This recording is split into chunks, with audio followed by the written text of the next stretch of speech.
today. So this is the quarter final. Tengoknya bu. Cemas. Enggak apa-apa, itu ada limit. Kagak gantian aja. Ya kan gantian. Enggak apa, gantian aja. Enggak apa-apa. Enggak apa-apa lah. Ya, Mama tadi pakai jemput Dia aku. enggak, this is the quarter Tapi orang temennya enggak ada. And the remaining teams are only 8 Kalian teams. tahu bensin. I don't know we can fight or not. Dari rumah dan makin kesini kok kalah terason yang kosong ya. Yo isi Berasa dulu, kayak- yo isi dulu dak yo. Gedut-gedut gitu ya. Anjir. Jadi kau sengebut itu tadi ya? Sengibut itu dan aku sambil cuma habis bensin, jangan habis bensin. Jangan habis bensin please. Ya. Bismillah guys. Siko guys kalau. Kita Aku ngevlog dulu cuma ya. selama ke Kalimantan, cuma udah. Oh.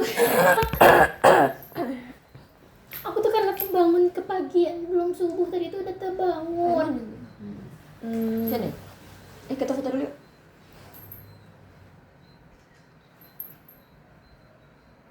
Lagi? Alright, kita video ya. Before kita Jir cerita. langsung jadi hitam Jir. Hai guys. Halo, so this morning is the quarter final. Berapa tim lagi bu? Kapan? Assalamualaikum warahmatullahi wabarakatuh. Kita tengok afternya kok. Guys, itu kok sistemnya knockout kan. Jadi kalau kami kalah satu ronde dah kalah nih kan. Perkenalkan, saya Cuma satu kali main. Master of Ceremony yang akan bantu Itu mau kok kami before pokoknya. Happy kegiatan lah gitu. hari ini. Semangat. Happy. Kegiatan hari ini saya di sini Saya kurang cek menggambarkan terlebih dahulu happy. untuk para peserta apa dalam studi tinggi. Yaps. Outfit ini hitam jadi nggak terlalu mencoloknya, tidak pakai apa. Tidak iya.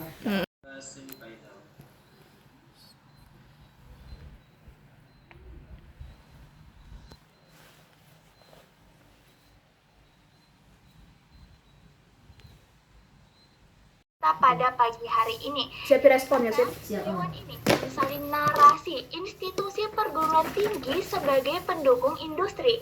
Nah, apa sih yang dimaksud dari narasi ini?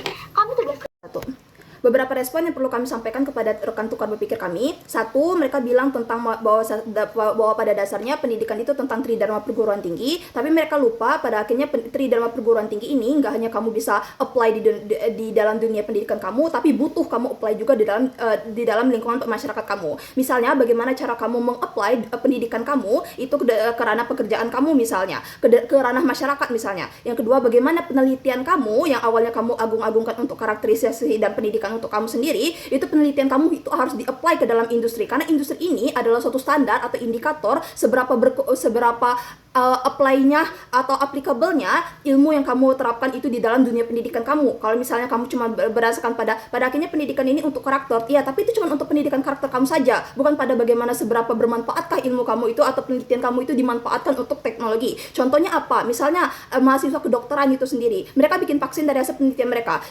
Coba kalau misalnya kita nggak apply itu ke industri, bagaimana kalau misalnya kita itu nggak kasih itu ke industri, bagaimana apa? Misal mahasiswa itu kan indikatornya adalah mereka itu nggak punya uang misalnya, mereka nggak punya akses lebih misalnya. Nah kalau misalnya ada institusi pendidikan yang udah bekerja sama ke industri, maka industri itu yang akan mencetak vaksin itu, industri itu yang akan menginisiasi bekerja sama dengan tenaga pendidikan untuk apply vaksin mereka ataupun penelitian mereka untuk masyarakat pada akhirnya, bukan? Nah dari contoh itu aja udah membuktikan bahwa pada akhirnya kita nggak perlu menyesali adanya institusi pendidikan ini sebagai pendukung industri. 3, pengabdian. Dalam hal inilah menurut kami sebagai tiga tridharma perguruan tinggi ini merupakan ada memang baiknya sebagai itu diaplikan kepada industri, bukan? Kedua, mereka bilang kalau misalnya pendidikan itu sebagai pemasok tenaga kerja, tapi kami rasa itu nggak sesimpel kamu bilang klaim seperti itu aja, karena pada akhirnya dunia kerja itu juga merupakan dunia pendidikan, dunia industri itu juga merupakan pendidikan di dunia nyata. Kita sebagai kita sebagai pendidikan itu juga merupakan institusi loh sebenarnya, industri. Kenapa? Karena kita perlu make sure SDM ataupun mahasiswa yang kita hasilkan itu menghasilkan output yang jelas. Outputnya yang jelas itu seperti apa? Indikatornya yang seperti apa? Indikator seberapa mahasiswa itu ketika lulus itu ilmunya nggak hanya nge-stuck dan dibawa sampai batas karakter baik mereka aja, tapi juga bagaimana pada akhirnya ilmu yang mereka itu ter-apply ke dalam dunia nyata. Bagaimana itu bisa bermanfaat ke masyarakat. Itulah yang menjadi indikator selama ini kenapa para industri pendidikan sekarang itu berlomba-lomba untuk menghasilkan seperti itu. Ini bukan hanya hanya karena negatifnya aja. Kalau kita mencetak generasi yang kayak robot misalnya, atau yang cuma untuk kehidupan nyata misalnya, lah memang itu tujuan dari kita hidup sekarang, bukan? Memang itu tujuan kita menghasilkan generasi yang sekarang. Untuk apa kita mempermasalahkan hal yang justru dari berbagai macam aktor itu sekarang dimanfaatkan? Aktor apa aja yang merasa ini tuh bermanfaat? Kenapa kita nggak perlu mempermasalahkan narasi ini? Karena satu, mahasiswa sendiri, bahkan kita dunia sebagai mahasiswa itu pasti kita butuh untuk bekerja kan pada akhirnya. Kedua, realitas sosial keluarga pasti butuh anak-anaknya untuk bisa di dunia kerja, bukan? Yang ketiga, industri juga butuh SDM itu sendiri, bukan? Nggak cuma sebagai kamu sebagai peneliti ataupun karakter itu sendiri. Keempat, pendidikan juga butuh ini sebagai indikator seberapa ilmunya itu praktikal, bukan seberapa ilmunya itu sangat idealis misalnya. Kelima, ekonomi negara. Kalau misalnya industri ini bagus profitnya, keuntungannya, kebermanfaatannya, menyelesaikan permasalahan di lingkungan masyarakat, pada akhirnya ekonomi kita juga akan terbantu, bukan? Oleh sebab itu semua argumentasi tadi bersih. Oke, masuk ke ranah argumentasi dan definisi kami. Pertama, kami nggak menyesalkan narasi bahwa industri pendidikan itu sebagai pendukung industri. Justru itu bisa meyakinkan kenapa industri pendidikan atau sebagai hal ini adalah aktornya mahasiswa itu pada akhirnya bagus untuk pendukung industri. Karena di dalam industri itu mahasiswa itu diajarkan skill yang emang di dunia nyata misalnya. Kedua, karakter mereka dibentuk, bagaimana cara mereka misalnya kena marah bos misalnya, bagaimana mereka benar-benar bertanggung jawab akan keputusan mereka ambil misalnya, bagaimana mereka terus memikirkan inovasi yang mereka bangun misalnya di dalam suatu bisnis, bagaimana mereka memikirkan strategi. Karena di dalam industri, di dalam dunia bisnis kamu nggak bisa nge-stuck. Nah, begitu juga bagaimana dunia ini berjalan, bukan? Dunia ini akan terus berkembang, berubah dan berubah. Kalau misalnya kamu cuma berfokus pada karakter dan idealisme kamu sebagai, ya seharusnya tenaga pendidikan itu hanya fokus bagaimana kita membangun karakter itu. Ya kami nggak apa-apa kok, kita masih kerjasama kok sama industri, tapi nggak, kita tetap harus mempersiapkan generasi ini sebagai persiapan untuk industri, karena pada akhirnya industri ini mengajarkan banyak hal ke mahasiswa, bagaimana karakter mereka dibentuk, bagaimana prospek kerja mereka di sana, bagaimana mereka menghasilkan kebutuhan dan penghasilan mereka untuk kehidupan mereka, bagaimana cara mereka beradaptasi di tengah berbagai macam perubahan yang terjadi sekarang, bukan? Pun kalau misalnya tenaga pendidik ini tidak menghasilkan tenaga kerja untuk industri, emang apa tujuan pada akhirnya? Kan mereka juga nggak bisa bilang kalau industri itu nggak selamanya buruk. Contoh Korea Selatan itu negaranya maju daripada Korea Utara itu karena mereka benar-benar menyiapkan tenaga kerja yang fokus pada industri. Itulah kenapa industri entertainment, industri mereka semua dalam segi makanan, pendidikan itu berkembang sekarang karena mereka fokus pada industri. Pun UNIF itu tuh bekerja sama dengan industri, maka mereka bisa make sure kalau ilmu yang mereka itu digunakan bukan sekadar idealis atau bukan berdasarkan teoris aja, tapi benar-benar applicable juga. Untuk apa? Kalau misalnya kita ada jurusan teknik industri misalnya, ada teknik informatika misalnya, ada jurusan ekonomi pembangunan misalnya, ada jurusan akuntansi misalnya, kalau misalnya itu nggak di-apply ke dunia kerja, bukan, atau ke industri. Nah, itu pada akhirnya industri ini bukan industri yang kita bilang sebagai kapitalistik, eksploitatif, karena pada akhirnya ada pun itu tuh memang bentuk dari part of resiko dari ketika kita masuk ke dunia kerjaan. Pun kalaupun adanya resiko, itu seharusnya udah bagian dari part of mahasiswa itu sendiri, dan itu punya regulasi yang mengatur, ada peran pendidikan di sana, ada peran pemerintahan, regulasi pemerintah di sana. Contohnya kerja cuma maksimal 8 jam, bukan? Kita nggak benar-benar dieksploitatif di sana karena kita punya standar dan aturan di setiap company itu yang harusnya kita make sure sebagai pemerintah, sebagai generasi sekarang. Dan sebagai mahasiswa kita nggak benar-benar dicetak kok sebagai seorang yang benar-benar siap untuk dunia kerja, karena kita bebas untuk menentukan kebutuhan kita mau kerja di industri ini, kita mau kerja di sana gitu loh. Terus sistem kerja di tempat kerja itu benar-benar memberikan pengujian kepada ujian kita, digunakan dan dipertanggungjawabkan dalam kehidupan sehari-hari, bukan sekedar sebagai entitas ekonomi yang hanya mengejar keuntungan aja. Jadi makna industri itu bukan cuma pabrik atau korporasi, tapi tentang sistem nyata, dunia kerja, organisasinya, masyarakat profesional, bahkan sektor publik dan sosial misalnya, contohnya kayak vaksin tadi. Dan pun di dunia kerja itu kita juga melakukan suatu pendidikan karakter kan di sana, tempat di mana pengetahuan diuji, tempat bagaimana kita bisa CSR ke sosial misalnya. Karena kampus itu cuma tempat belajar, sedangkan industri itu tempat kita membuktikan dari ilmu kita apakah benar-benar applicable di dunia nyata misalnya. Di industri pun ilmu yang digunakan pun dipertanggungjawabkan di sana. Keputusan kita punya dampak, kesalahan kita ada konsekuensinya, dan skill kita benar-benar diuji apakah benar-benar bermanfaat atau tidaknya. Jadi industri itu bukan cuma tempat yang sempit atau seperti itu aja, tapi benar-benar realita dalam kehidupan itu sendiri. Jadi pun ketika kampus itu memahami industri itu adalah tempat di mana kita membuktikan bahwa pemahaman itu benar-benar bekerja atau tidaknya. Dan oleh sebab itu kami percaya bahwa pada akhirnya ini nggak akan selamanya buruk, karena pada akhirnya ini bermanfaat bagi banyak aktor, dan pada akhirnya apa yang mereka khawatirkan itu nggak ada, cuman klaim doang. Tuh. juri, kami memahami status quo sekarang di sisi pro ataupun di sisi kontra. Pro khawatir kalau misalnya para mahasiswa ini atau lulusan ini pada akhirnya akan dieksploitatif misalnya, akan hidup di dunia kapitalis misalnya, akan tidak sejahtera misalnya. Tapi kami percaya di sisi kami jauh lebih urgent Dewan Juri status quo-nya. Kenapa? Karena kami sadari yang menjadikan kita itu pengangguran adalah pengangguran itu terjadi karena banyaknya atau gagalnya sistem pendidikan yang tidak bisa menyiapkan mahasiswanya itu siap ke dunia industri. Itulah kenapa kita itu banyak nggak lolos ketika seleksi industri misalnya, karena pendidikan kita itu institusi pendidikan kita itu nggak menyiapkan kita dari awal, nggak benar-benar ngasih ke kita tahu praktikal itu seperti apa, bagaimana realita dunia kerja, skill apa yang benar-benar kita butuhkan misalnya di dunia kerja, bukan cuma sebagai teoritis hukum misalnya, bukan cuma sebagai teoritis psikologi atau misalnya yang bersifat teori-teori aja misalnya. Aku nggak bilang kalau misalnya ilmu pendidikan itu hanya ngajarin teori dan itu buruk, tapi yang aku bilang adalah bahwa sebenarnya kita perlu memfokuskan juga pada bagaimana teori ini bukan hanya diajarkan dari segi teori, tapi bagaimana itu juga diimplementasikan, dipraktikalkan ke dalam kehidupan nyata. Dan dalam hal ini kamu akan lebih punya akses kalau misalnya kamu ke industri misalnya. Nah, inilah yang kami khawatirkan di sini. Inilah yang kami pengen kasih tahu ke Dewan Juri dan teman-teman semuanya, bahwa pengangguran itu terjadi karena kegagalan institusi pendidikan yang nggak nyiapin mahasiswanya untuk ke dunia kerja, bukan? Nah, itulah pada akhirnya mereka nggak siap ke industri karena mereka terlalu idealis akan ilmu-ilmu yang mereka nggak praktikal pada akhirnya, sehingga mereka burn out sendiri, mereka stres sendiri, mereka pusing sendiri. Pada akhirnya ini akan mempengaruhi kesejahteraan itu sendiri. Pada akhirnya ekspektasi yang menurun, realitas sosial dan ekonomi yang sangat ini, dan bahkan ekonomi yang hancur, bahkan stres itu sendiri. Kedua, kenapa kita nggak perlu sesalkan narasi ini? Karena satu, hakikatnya adalah ini tuh bukan cuma tentang seberapa baik kepribadian kamu atau seberapa berkarakternya kamu dalam dunia pendidikan misalnya, seberapa karakter kamu jujur, berkualitas segala macam. Kami nggak bilang kalau itu buruk pada akhirnya, dan itu tetap penting, bukan? Tapi yang kami maksudkan ini adalah seberapa bisa pada akhirnya kalau kamu misalnya kita bekerja sama dengan menyiapkan diri kita dengan skill-skill pendukung industri, itu akan bermanfaat bagi kamu. Karena apa? Industri itu bentuk dari realitas sosial. Kamu punya akses di sana, kamu bisa punya akses untuk mengembangkan ilmu kamu untuk bermanfaat ke masyarakat. Nah, untuk punya akses itu kamu harus capable, bukan? Kamu harus benar-benar meyakinkan industri, karena industri di sini bukan sebagai objek ketiga yang hanya diam dan menerima kamu, tapi mereka juga menilai kamu sebagai individu itu sendiri.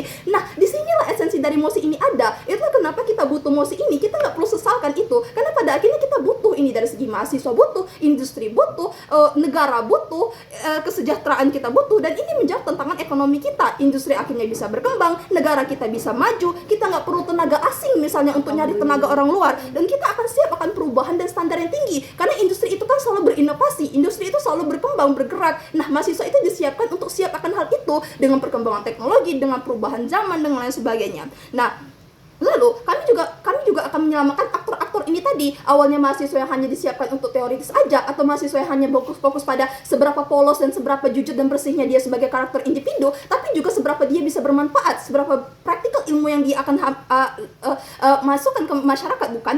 Pun kami juga menyoroti kalau itu adalah bentuk dari pedulinya pendidikan kepada mahasiswa itu sendiri, karena mereka sudah memikirkan mahasiswa itu dari mereka masuk sampai mereka keluar misalnya, sampai mereka lulus, bagaimana kita bisa menyiapkan generasi yang siap secara industri juga, bukan cuma sebagai individu aja. So that's why MOSI ini tuh benar-benar tidak perlu kita sesalkan, karena sebuah aktor menguntungkan di sini. Dan kami percaya inilah pada akhirnya yang menjadi tolak ukur kita. Kita nggak perlu menyesalkan ini, karena pada akhirnya inilah yang memang kita butuhkan sejahteranya. Dan kalau misalnya mereka bilang misalnya ada hal-hal yang perlu dikhawatirkan dari realitas sejujurnya, inilah yang perlu kita siapkan, karena sebagai ranah pendidikan kita bukan hanya make sure mereka itu sebagai tenaga pendidik yang pintar, tapi juga yang bermanfaat kepada masyarakat pada akhirnya, bukan? Dan industri ini merupakan akses yang harus kita penuhi capable-nya untuk bisa masuk ke industri sana dan berkembang menyebarkan ilmu kita. Terima kasih. Nice. Kasihan pro kok sebenarnya. Kasihan sebenarnya, mestinya tidak kayak togoko. Itu kan cari Justru ya menurut Ambo tuh pro tuh harus bisa meyakinkan toksiknya sih. Berapa toksiknya sih? Toksiknya ini Faktor nih, pengaruh Cak bermain Dana. aman di tengah-tengah, Cak Dana. Iya. Yang mana itulah manipulasi tadi yang kecil. Bisa, enggak. Betul, mereka main di tengah-tengah. Main di tengah-tengah. Dan tidak menang pula menurut Ambo. Tidak bagus. Makanya aku bilang mereka nggak tahu menyesalkannya itu apa yang mau disesalkan juga nggak ada kelihatan. Mereka Betul. menyesalkan kapitalis loh. Kalau kita bicara tentang bunuh diri bisa juga kok terjadi Tapi mereka di konteks tidak mereka. nolak adanya inisiasi ini kan untuk anak narasi ini. Jangan kolaborasi, apa yang mereka kolaborasi? Kalau mereka takut, Iya, betul lah. Jadi nggak tahu nih 6767.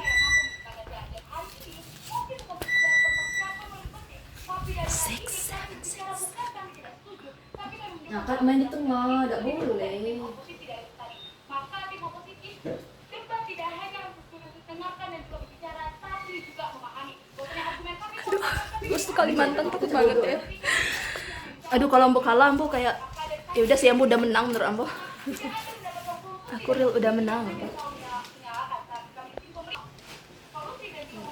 Karena kita ada solusi dari regulasi dan lain-lain. Ini nih buku sih juga, Cok. Ini nih mosi Poin narasi. kita nggak perlu solusi. Iya. Poin kita nggak Ini nih terlalu tentang perlu. nyesal atau tidak. Bye. Semoga jurinya pintar. Congrats, girl. Aduh, Eval dah. Jangan lupa saya love you, Sip. Para juri sebaiknya melakukan diskusi bagi teman-teman semua, silahkan untuk kembali ke ruang utama dan kita juga salam secara virtual kepada teman-teman yang tadi. Jadi silahkan kepada teman-teman seluruhnya kembali ke ruang utama. Nice game trilogy. See you guys. Thank you guys, nice round. Thank you juri. Thank you panitia. Thank you panitia. No. This one enggak sih? Iya. Dia percaya sama kayak jurinya lah. Takut ke Kalimantan.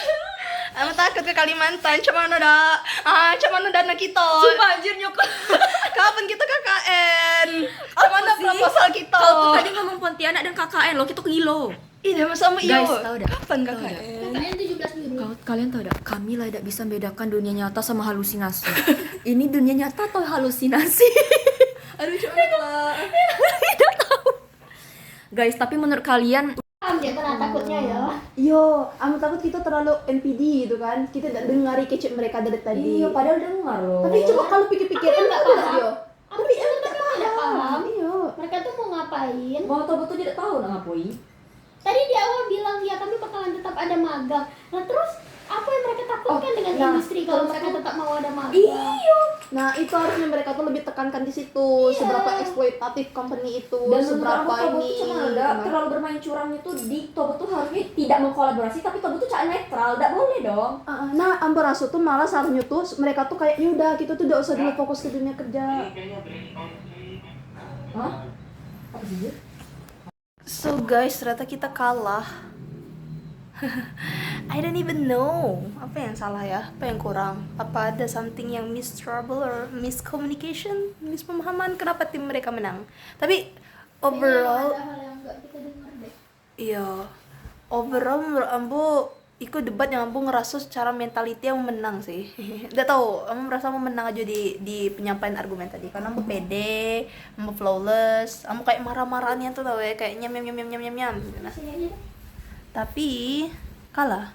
Itulah ya biasanya kalau Ambo pede menang pasti kalah. That's okay, berarti kita memang tidak harus ke Kalimantan. Kita cari lomba lain aja lagi berarti. Inilah perjuangan kami. Lagi zoom out itu yang seorang lagi menghilang.